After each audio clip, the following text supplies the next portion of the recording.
Now we're moving on to Ed Hoover. That's the race car you see right there. Hoover in that 68 Camaro.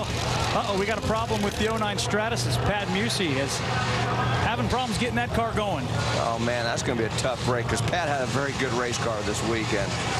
Pat coming out of the number 4 qualifying spot. They're trying everything they can. Sounds like the starter's out on the thing. They're trying to rock the car to get the flywheel to engage in possibly another gear if there's like a tooth knock up that. Oh, he got started there.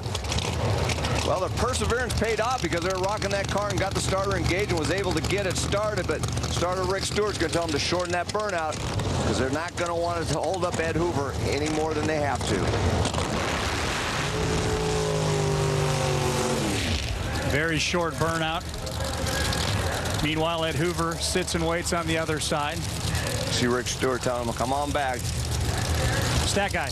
Little drama here for Pat Musi. Pat has spent most of his life racing street cars, National Muscle Car Association fast door cars. The last time he went to his semis at an NHRA race, the 82 Gator Nationals, he lost to Lee Shepard, one of the greats in pro stock. It's been a long time since Musi's been in this position. We got them all up to the starting line now. Pre-staged, now we're staged. Look at Ed Hoover having to drive that car. And look at Musi go ahead and take the win. 608, 237 miles an hour. How about it? Give it up for the sportsmanship of Ed Hoover's team. But how about Musi putting it together after problems? Just trying to get that car started.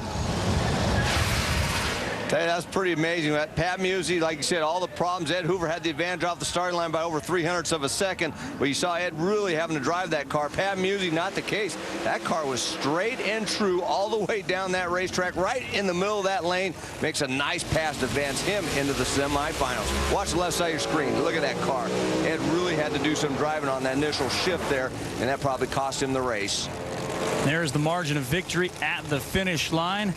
By 100th of a second, it is Ed Hoover who gives it up to Pat Musi back into the semifinals for the first time since 1982. As we have down at the far end, here's Lauren.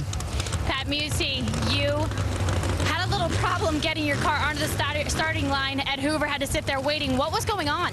Well, he's a gentleman for waiting. You know, we're not allowed to push start him, so the starter wouldn't engage, and I just basically held my finger on a button. It just welded itself to the flywheel, and I got lucky and got it started. And I have to admit, I don't get rattled much, but I was rattled because the starter was rushing me up there, but I got it together. I run him down. It didn't show you that you were rattled. You certainly drove that car. Great job, Pat Musi. Somewhere Vaughn Smith is breathing easier.